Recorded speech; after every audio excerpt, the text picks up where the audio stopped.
የተከበራችሁ የመንግስት ከፍተኛ የሥራ ኃላፊዎች፣ የተከበራችሁ የኢትዮጵያ አየር መንገድ ግሩፕ አመራሮች፣ ሰራተኞች፣ እጅግ የተከበራችሁና የተወደዳችሁ መላው የኢትዮጵያ ሕዝብ፣ የተከበራችሁ የአፍሪካ ዜጎች በሙሉ፣ የተከበራችሁ የጥቁር ዘር በሙሉ፣ የተከበራችሁ የአፍሪካና የኢትዮጵያ ወዳጅ ደጋፊ ሀገራት እና ግለሰቦች በሙሉ ለዚህ ታላቅ ብስራት፣ ለዚህ ታላቅ ዜና በጋራ እዚህ መገናኘት በመቻላችን እንኳን ደስ ያላችሁ፣ እንኳን ደስ ያለን ለማለት እወዳለሁ። ዛሬ ታላቅ ቀን ነው። የኢትዮጵያ የዝመና ጉዞ፣ የኢትዮጵያ የብልጽግና ጉዞ፣ የኢትዮጵያ የመለወጥና ራሷን ችላ በሁለት እግሯ የመቆም መሻት ላለፉት 100 ዓመታት በርካታ ጥያቄዎች ሲነሱ ገሚሱ ሲከሽፍ ገሚሱ የሰመረበትን 100 ዓመት አሳልፈናል። በኢትዮጵያ ከተነሱ አንኳር ጥያቄዎችና በኩራት ሰመሩ ከሚባሉ ስራዎቻችን አንደኛውና ቀዳሚው የኢትዮጵያ አየር መንገድ ግሩፕ ነው። ባለፉት 80 ዓመታት ይህ አየር መንገድ በሚያስደንቅ ሁኔታ የጥንታዊት ሀገር ምልክት፣ የጥንታዊት ሀገር ኩራት፣ የጥንታዊት ሀገር መሻት ማሳያ ሆኖ ቆይቷል። አየር መንገዱ ላለፉት 80 ዓመታት አልጋ ባልጋ የነበረ ጉዞ አላሳለፈም። የመንግስታት መውደቅና መነሳትን ተሸክሞ እድገቱን ሳያቋርጥ ማለፍ ችሏል። የኮሮና ወረርሽኝና ሌሎች የተፈጥሮ ያመጣቸውን እንደ ድርቅ ያሉ ከፍተኛ ፈተናዎች ተሻግሮ ማለፍ ችሏል። በኢትዮጵያ ላለፉት 100 ዓመታት በውስጥና በውጭ የተደረጉ ከፍተኛ ጦርነቶች እድገቱን ሳይገቱት ቆይተዋል። የኢትዮጵያ አየር መንገድ የኢትዮጵያ ኩራት የሚባለው ምንም አይነት ተግዳሮት ፈተና ሳይገጥመው ሳይሆን በተፈጥሮና ሰው ሰራሽ የገጠሙትን ፈተናዎች በከፍተኛ ብቃት አልፎ የአፍሪካ ኩራት፣ የአፍሪካ መመኪያ፣ የኛም የብልጽግና መሻት ማሳያ መሆን ችሏል። ይህ አየር መንገድ በብዙ ነገር ፈርቀዳጅ ነው።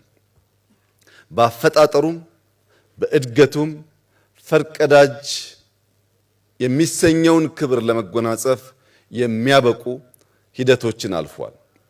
የዛሬ 80 ዓመት አሁን የአፍሪካ ህብረት አባላት የሆኑ አገራት ብዙዎቹ ነፃ አልወጡም።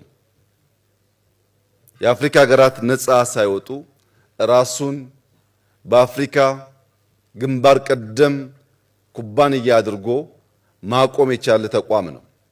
አሁን ባለው እድገትም ስንመለከት የኢትዮጵያ አየር መንገድ ከአፍሪካ ቀዳሚው አየር መንገድ ብቻ አይደለም። በአፍሪካ ሁለተኛ ሆኖ የሚከተለው አየር መንገድ ከኢትዮጵያ አየር መንገድ በግማሽ ያነሰ ነው። በአንደኛውና በሁለተኛው የአፍሪካ አየር መንገድ መካከል የእጥፍ ያህል ልዩነቶች አሉ። ይህ በአውሮፕላን ቁጥር፣ በዓመት በሚያጓጉዛቸው ሰዎች፣ በሚያስገባው ገቢ የመሳሰሉት የሚገለጽ ቢሆንም ዛሬ ባስጀመርነው ታላቁ ኤርፖርት ግን በአፍሪካ ብቻ ሳይሆን በዓለም ጥቂት ሀገራት ያሳኩትን እጅግ ዘመናዊ 110 ሚሊዮን ሕዝብ በዓመት ሊያጓጉዝ የሚችል ታላቅ ኤርፖርት ለመስራት በቅቷል። ይህ አየር መንገድ የስኬቱ ምስጢር ምንድነው? ኢትዮጵያውያን፣ ሌሎች ኩባንያዎች ከዚህ አየር መንገድ ስኬት ምን ልንማር እንችላለን የሚለውን ጉዳይ በወፍ በረር ማንሳቱ መሰል ተቋማት መገንባት ለሚፈልጉ እንደ ሀገር ልናሳካ ለምንፈልገው ብልጽግና በእጅጉ ወሳኝ ነው። የኢትዮጵያ አየር መንገድ የስኬቱ ምስጢር የኮርፖሬት ባህል መገንባት መቻሉ ነው። የኮርፖሬት ባህል መገንባት ማለት በተቋሙና በሕዝብ፣ በተቋሙና በመንግስት፣ በተቋሙና በሚገለገሉት ሀገራት መካከል ያለው ግንኙነት የሚገመት የሁሉን ጥቅም ያረጋገጠ ለሁሉም በእኩል የሚያገለግል አስተዳደሩ ከማንኛውም ጣልቃ ገብነት በቢዝነስ ሕግ ብቻ ራሱን ሲያስተዳድርና ሲመራ የቆየ መሆኑ አንኳር ጉዳይ ነው። ከዚህ በተጨማሪ አራት ዋና ዋና ጉዳዮችን ማንሳት ይቻላል። አንደኛው የኢትዮጵያ አየር መንገድ ለደህንነት ቅድሚያ የሚሰጥ አየር መንገድ መሆኑ ነው።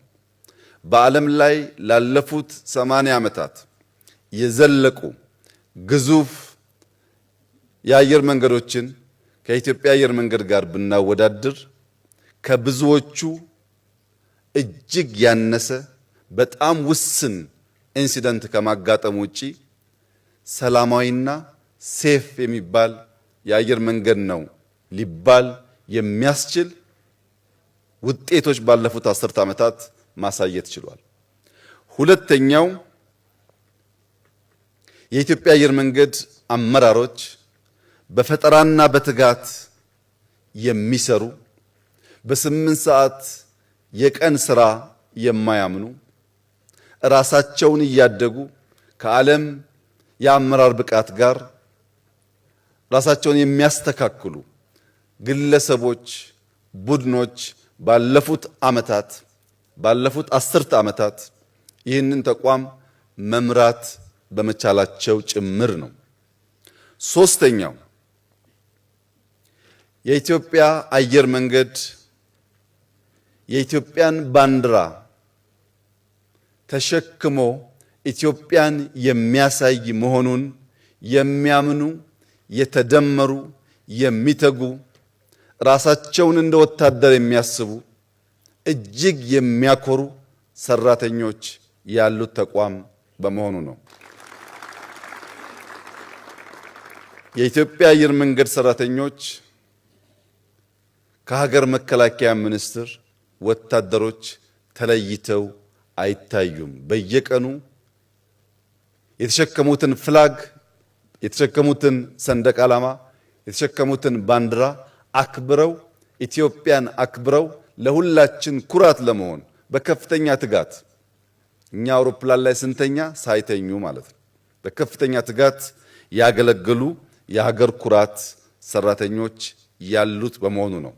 ዛሬ የኢትዮጵያ አየር መንገድ በቋሚና ጊዜያዊ የቀጠራቸው ሰራተኞች 26000 ገደማ ይጠጋሉ።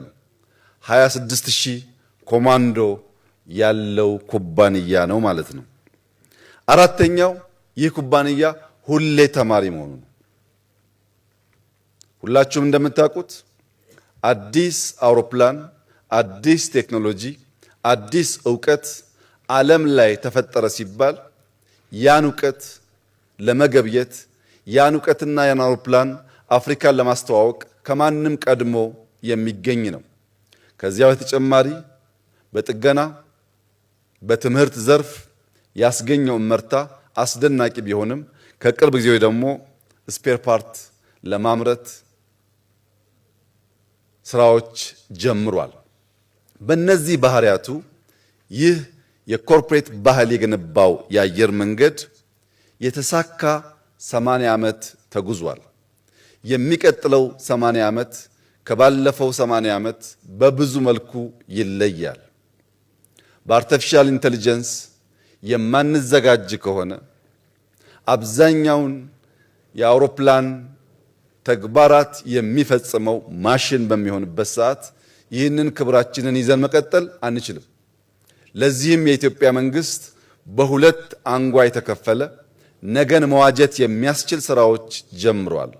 አንደኛው ኤርሊ ቻይልድሁድ ኤጁኬሽን የሚባለው ህፃናት ላይ አበክሮ መስራት ነው። ባለፉት 5-6 ዓመታት ከ35,000 በላይ መዋለ ህፃናት በሀገር ደረጃ ገንብተናል።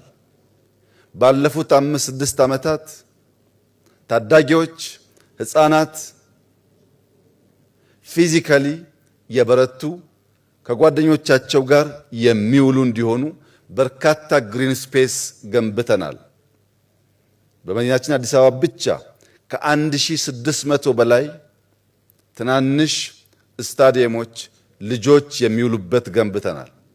ይሄ ከጅምሩ ችግኙ ለመብቀል ለማደግ የሚያስችል ዝግጅት እንዲኖረው የሚያስችል ስራ ሲሆን በቅርቡ እንደገለጽኩት ማክሲመም በአንድ ዓመት ጊዜ ውስጥ በዓለም ሁለተኛ የሆነውን የአርቲፊሻል ኢንተለጀንስ ዩኒቨርሲቲ በአዲስ አበባ እናስጀምራለን።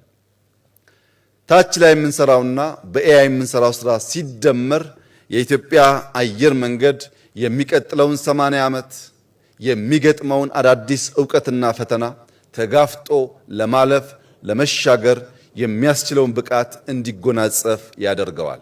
ይህንን ሙሉ ዝግጅት ማድረግ ካልቻልን ግን ቀጣዩ 80 ዓመት እንደ ትናንቱ ቀለል ያለ ላይሆን ይችላል። መላው ኢትዮጵያ ሕዝብ፣ ክቡራትና ክቡራን፣ ዛሬ በሰማይ ላይ ለሚበሩ መርከቦች 130 ሚሊዮን ሕዝብ የሚመጥን ወደብ በዚህ ስፍራ ስራ አስጀምረናል። በዚህ ስፍራ በሰማይ ለሚበሩ መርከቦች ያስጀመርነው ወደብ ከዚህ ቀደም ከነበረን በአጠቃላይ ብቃቱ ይለያል። የአዲስ አበባ ኤርፖርት 700 ሄክታር አካባቢ የመሬት ስፋት አለው። እዚህ ቦታ 3900 ሄክታር ገደማ የአየር መንገዱ ብቻ ለተነሱ ሰዎች የተጠቀምናቸውን ቦታ ሲጨምር 5000 ሄክታር አጠቃላይ የአየር መንገዱን ከባቢ የሚሸፍን ስፋት ያለው ቦታ ነው። ለምን ሰፋ ያላችሁ እንደሆነ በስፋቱ ልክ በአየር ላይ የሚመላለሱ መርከቦችን በብቃት ማስተናገድ ችሎ የኢትዮጵያን የእድገት ስብራት የሆነውን ሎጂስቲክስ ለመፍታት በእጅጉ ስለሚያግዝ ነው። በዚህ ቦታና በአዲስ አበባ ቦሌ ኢንተርናሽናል ኤርፖርት 38 ኪሎ ሜትር ርቀት አለ። በዚህ ርቀት ውስጥ የምንገነባው ሃይዌይ ከአዲስ አበባ አዳማ ከገነባነው ሃይዌይ ጋር በብዙ ነገር የሚለይ ይሆናል። አንደኛ ከአዲስ አበባ አዳማ የሚሄደው ሃይዌይ በእያንዳንዱ መስመር 3 መኪና የሚያስተናግድ በድምሩ 6 መኪና መሄጃና መምጫ ያለው ሲሆን ከዚህ ወደ ቦሌ የሚሄደው በእያንዳንዱ አቅጣጫ 6 መኪና በድምሩ 12 መኪና የሚያስተናግድ እጅግ ዘመናዊና ባደጉት ሀገራት የምናየውን አይነት ሃይዌይ የምንገነባ ይሆናል። ይህ ሃይዌይ እንደ አዳማ እንደ አዲስ አበባ ሃይዌይ ከመንገዱ ቀጥሎ ግንባታዎች የምናይበት ሳይሆን ከመንገዱ ቀጥሎ በእቅድ በእውቀት የሚሰሩ ጥልቅ የግሪን ሌጋሲ አሻራዎች ያሉት ከዚህ ኤርፖርት እዛ ኤርፖርት እስከሚገባ ድረስ ሙሉ በሙሉ ግሪን ኢንቫይሮንመንት እያየን የምንሄድበት ይሆናል። ሁለተኛው 38 ኪሎ ሜትር የሚጠጋ በሰዓት ዝቅተኛ 120 በከፍተኛ እስከ 200 ኪሎ ሜትር ፐር አወር ስፒድ ያለው ሬልዌይ እንገነባለን። ፈጣን ሬልዌይ እንገነባለን። የዚህ ሬልዌይ ግንባታ ከአዲስ አበባ ጅቡቲ ከገነባ ነው የሚለየው ሙሉ በሙሉ ይህንን ሬልዌይ የሚገነባው ሀገራዊ ኩባንያ ይሆናል። ይህ ማለት ኤርፖርቱን ስንገነባ ቅድም ተገለጸው በርካታ ሎካል ኮንትራክተሮች ተሳትፈዋል። ሬልዌዩን እኛ እንገነባለን። በሃይዌይ ግንባታ ውስጥ የማይናቅ ሼር እንወስዳለን። ግንባታ ብቻ ሳይሆን የሚገነቡ ተቋማት እንገነባለን። እነዚህ ተቋማት ከ5 ዓመታት በኋላ ከኢትዮጵያ ገበያ እየወጡ በሌሎች ገበያዎች ላይ የሚወዳደሩ እንዲሆን አበክረን እንሰራለን። የዚህ አየር መንገድ አሁን ማስጀመር በፍጥነት መጀመር ወሳኝ የሆነበት ዋናው ምክንያት የኢትዮጵያ አየር መንገድ በዓመት 2 ሚሊዮን የሚጠጉ አዳዲስ ደንበኞች ማስተናገድ ጀምሯል። የዛሬ 7 ዓመት ገደማ የለውጡ ሰሞን ቦሌ ኢንተርናሽናል 7 ሚሊዮን ሰዎች በዓመት ያስተናግድ ነበር። ባለፉት 5-6 ዓመታት በተሰሩ ሰፋፊ ማስፋፊያዎች በዚህ ዓመት 21 ሚሊዮን የሚጠጋ ሕዝብ የቦሌ ኢንተርናሽናል ኤርፖርት ያስተናግዳል። አሁን ባለው እድገት በየዓመቱ 2 ሚሊዮን የሚጨምር ከሆነ ከ2 እና 3 ዓመታት በኋላ የቦሌ ኢንተርናሽናል ኤርፖርት ተጨማሪ ሰው ማስተናገድ አይችልም። ያንን ችግር ከወዲሁ ተገንዝበን ዛሬ ስራ ካልጀመርን በቀጣይነት የአፍሪካ ኩራት ታላቁ የአየር መንገድ የሚለውን ስም ተጎናጽፈን ማቆየት ስለምንቸገር ለነገ ዛሬ አስቀድመን መስራት በማስፈለጉ ነው ይህ ውሳኔ የተወሰነው። ክቡራትና ክቡራን፣ የኢትዮጵያ የትግል ስልት የኛ የትግል ስልት ተለውጧል። የኛ የትግል ስልት ዛሬ ሰርተን ነገን መዋጀት ነው። ዛሬ በቅጡ ተክተን ነገን ለልጆቻችን የሰመረ የተሻለ ማድረግ ነው። የገጠሙን ጠላቶቻችን ግን ትናንትና ላይ ቆመው ዛሬን የሚሻሙ ናቸው። እኛ ዛሬ ሰርተን ነገን ለመዋጀት እንተጋለን። እነሱ ትናንትና ላይ ቆመው ዛሬን ለመሻማት ይሽቀዳደማሉ።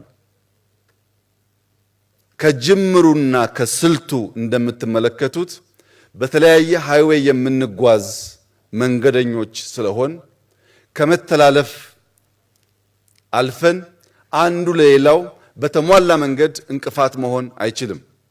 ስልታችን የተራራቀና የተለየ ነው። ፈተና አልቦ ጉዞ የኢትዮጵያ አየር መንገድ አላደረገም። ፈተና አልቦ ጉዞ ኢትዮጵያም አታደርግም። ፈተናዎችን ተጋፍጣ ፈተናዎችን ተሻግራ የጸናችና የበለጸገች መሆን እንድትችል እኛ የምናስብበትና ጠላቶቻችን የሚተጉበትን አውድ በቅጡ መገንዘብ አስፈላጊ ይሆናል። በተለየ ሃይዌይ ስለምንጓዝ ፈተና አልቦ ነው ማለት ግን አይደለም። እያንዳንዱ ፈተና ለህልማችን፣ ለጅማሬያችን፣ ለስራችን የሚያጸናን፣ የሚያስተምረን፣ የሚያነቃን፣ የሚያተጋን ይሆናል። ፈተና አልቦ ጉዞ ለፈጠራ፣ ለትጋት እንቅፋት ነው።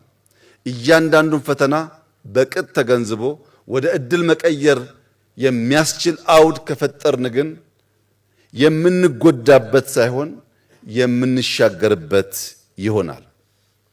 እያንዳንዱ የሚወረወሩብን ድንጋዮች፣ ተግዳሮቶች ለግንባታ እንደሚውል ብሎኬት እንጠቀምባቸዋለን። እያንዳንዱ ጦር፣ እያንዳንዱ ፍላጻ እንደ አርማታ እንጠቀምበታለን። እያንዳንዱን ስድብ፣ እያንዳንዱን የቅናት ጩኸት እንደ ማንቂያ ደውል እንጠቀምበታለን። በድምሩ ግን የኢትዮጵያን ብልጽግናና የኢትዮጵያን መጽናት ማረጋገጥ የሆነውን ታላቁ ህልማችንን በእነዚህ አስቻይ ሁኔታዎችና ፈተናዎች ታግዘን እናሳካለን።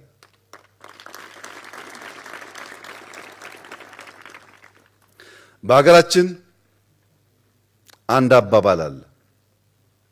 ከሚያድግ ልጅ ጋር አትቀያየም የሚል ታላቅ አባባል አለ። በቅርብና በርቀት ላሉ ሀገራት ያለኝ ምክር ከሚያድግ ሀገር ጋር አትቀያየሙ።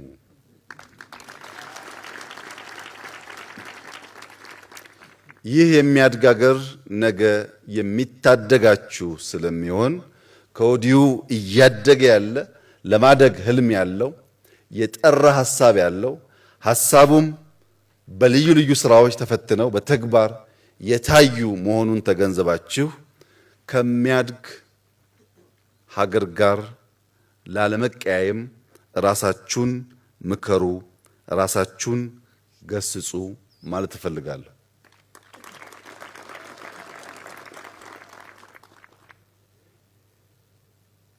አንዳንድ አውሮፕላኖች በተለያየ ምክንያት መሬት ላይ ኤርፖርት ውስጥ ግራውንድ አድርገው ቆመው እናያቸዋለን።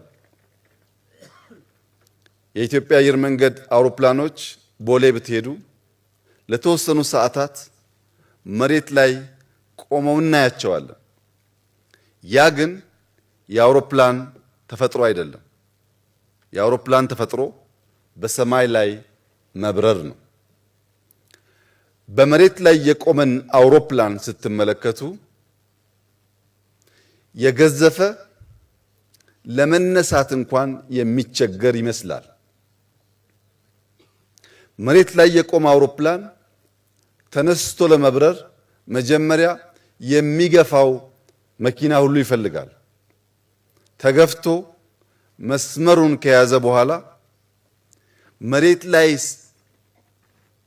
ለመነሳት የሚያደርገው ትግል፣ ድምጸቱ፣ ፍጥነቱ በምናይበት ሰዓት የአውሮፕላን ተነስቶ ከምድር በሰማይ ላይ ይበር አይመስልም። ከጥቂት ደቂቃ በኋላ ግን ያ የቆመበት ስፍራ ሳይሆን መላው ኤርፖርቱ ብቻ ሳይሆን መላው ከተማ ትንሽ ይሆንና አውሮፕላኑ ይገዝፋል። መሬት ላይ ሳለ የሚንቀሳቀስ ያልመሰለን ትክክለኛ ቦታውን ተፈጥሯዊ ቦታውን በሚይዝበት ሰዓት ኤርፖርቱም ከተማውም በምድር ላይ የምናየው ሁሉ ያንሳል። ይህ ኤግዛክትሊ የኢትዮጵያ ታሪክ ነው። ቴምፖራሪ ፓርክ አድርገን ሊሆን ይችላል። ለጊዜው ቆመን ሊሆን ይችላል። የኢትዮጵያ ተፈጥሮ ግን መቆም አይደለም፣ መበልጸግ ነው። መለመን አይደለም፣ መርዳት ነው። የኢትዮጵያ ተፈጥሮ ለሌሎች ስጋት መሆን አይደለም። በመላው አፍሪካ እንዳሳየነው ለነጻነታቸው እርሾ እንደተውነው ለአፍሪካ ኩራት፣ ለአፍሪካ ነጻነት፣ ለአፍሪካ ብርታት፣ ለአፍሪካ ሰላም የሚተጋ ሀገር ነው። አሁን ግራውንድ ማድረጉን አይታችሁ የምትስቱ ሰዎች የኢትዮጵያ ተፈጥሮ አለመሆኑን አውቃችሁ ከሚያድግ ሀገር ጋር ላለመቀያየም ጥረት ማድረግ ያስፈልጋል። ተፈጥሯችን መጽናት፣ ተፈጥሯችን መበልጸግ፣ ተፈጥሯችን ሰላም ማጽናት፣ ተፈጥሯችን መርዳት ስለሆነ የዛሬ 10 ዓመት በ2036 ይህ አውሮፕላን ማረፊያ ሁለቱም ፌዞች ሲጠናቀቁ በርካታ የጀመርናቸው ሜጋ ፕሮጀክቶች ሲጠናቀቁ ኢትዮጵያ በአፍሪካ ቀዳሚው ኢኮኖሚን ትገነባለች። ይህ ፍላጎት አይደለም። ልክ ዛሬ እንጀምራለን ብለን እንደጀመርነው ጨርሰን እንደምናሳየው በገሃድ የሚታይ የሚጨበጥ እውነት ነው። ኢትዮጵያ መበልጸግ ብቻ ሳይሆን በአፍሪካ ቀዳሚውን ኢኮኖሚ ትገነባለች። ታላቅ ጥንታዊት ሀገር መሆኗን ለአፍሪካ ነጻነት መስራቷን ዳግም ታረጋግጣለች። በዚህ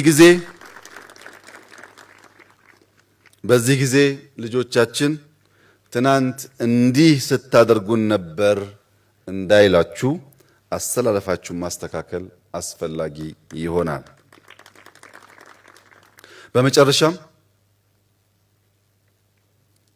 በዚህ ከባቢ ያሉ አርሶ አደሮች፣ የሀገር ሽማግሌዎች፣ አባገዳዎች ለኢትዮጵያ ልማት ለከፈሉት ዋጋ፣ ለኢትዮጵያ ልማት ላሳዩት የባለቤትነት ስሜት፣ ለኢትዮጵያ ትጋት ቀያቸውን እርሻቸውን ጥለው ለመነሳት ላሳዩት ኮሚትመንት ከፍተኛ ምስጋና እንዳቀርብ ይፈቀድልኝ።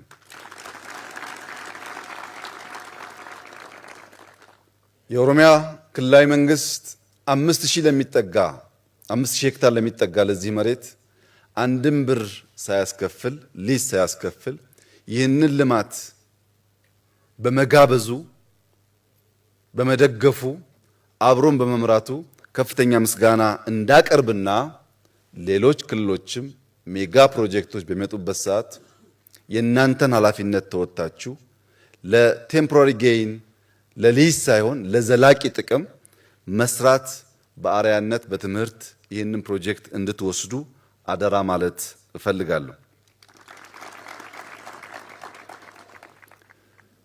ባለፉት አንድ ዓመት ከምናምን ገደማ በእኛ ቢሮ የተደራጀው የስትሪንግ ኮሚቴ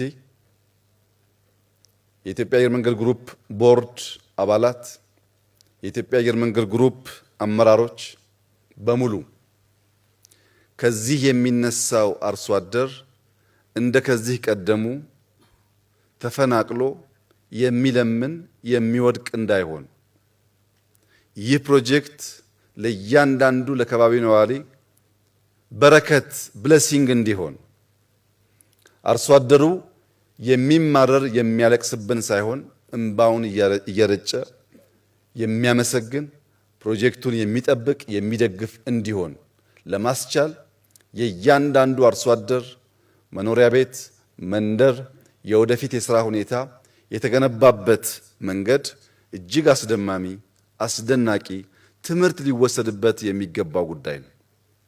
እዚህ ያላችሁም ሰዎች መላው የኢትዮጵያ ሕዝብ ማወቅ ያለበት ስራ ዛሬ አልጀመርንም። በሺህ ለሚቆጠሩ አርሶ አደሮች ከተማ ገንብተን፣ በሺህ ለሚቆጠሩ አርሶ አደሮች የአግሮ ፕሮሰሲንግ መንደር ገንብተን እነዚያን አርሶ አደሮች አሰልጥነን በአዲስ ህይወታቸው በአዲስ ሰፈራቸው መኖር አለማምደን የአንድም ሰው ህይወት ሳናስተጓጉል ነው ዛሬ ስራ እየጀመርን ያለ ነው እንጂ ገና ሀብለን እየጀመርን አይደለም። ለምን? ሰው ተኮር ካልሆነ ፕሮጀክት፣ ሰውን ማዕከል ካላደረገ ፕሮጀክት አይጠበቅም፣ አይጸናም፣ አይዘልቅም። ይህ ጉዳይ እንዲሳካ የስትሪንግ ኮሚቴው፣ የቦርድ አባላት፣ የኢትዮጵያ አየር መንገድ ማኔጅመንት፣ ዲዛይነሮች፣ ሙያተኞች፣ ኮንትራክተሮች፣ የኦሮሚያ ክልላዊ መንግስት የሥራ ኃላፊዎች በመላው ላደረጋችሁት ጥረት ከፍ ያለ ምስጋና ማቅረብ እፈልጋለሁ። ዛሬ 2018 በገናና በጥምቀት መካከል ያለና የማይረሳ ጊዜ ነው። በፈረንጆች 2030 ከናንተ ብዙዎቻችሁ ባላችሁበት በጋራ የመጀመሪያውን ፌዝ የ60 ሚሊዮን ፓሴንጀርስ እዚህ ቦታ እናስመርቃለን። አበዳሪዎች፣ በዚህ ጉዳይ የሚተባበሩ ኩባንያዎችና ሀገራት ጊዜ እንዳያልፍባችሁ እኛ በገበያ ሕግ ከብዙዎች ጋር ተባብረን መስራት እንፈልጋለን። እግራችሁ ምጎትቱ ካላችሁ ኢትዮጵያ ህዳሴን የገነባች ሀገር ስለሆነች ይሄኛውንም ብቻዋን ትደግመዋለች። አመሰግናለሁ። ክቡር ጠቅላይ ሚኒስትር ዶክተር አብይ አህመድን እጅግ አድርገን እናመሰግናለን። Thank you so very much, Your Excellency, Mr. Prime Minister, for officially launching the commencement of the Bishnoftu International Airport, for your incredibly uplifting message.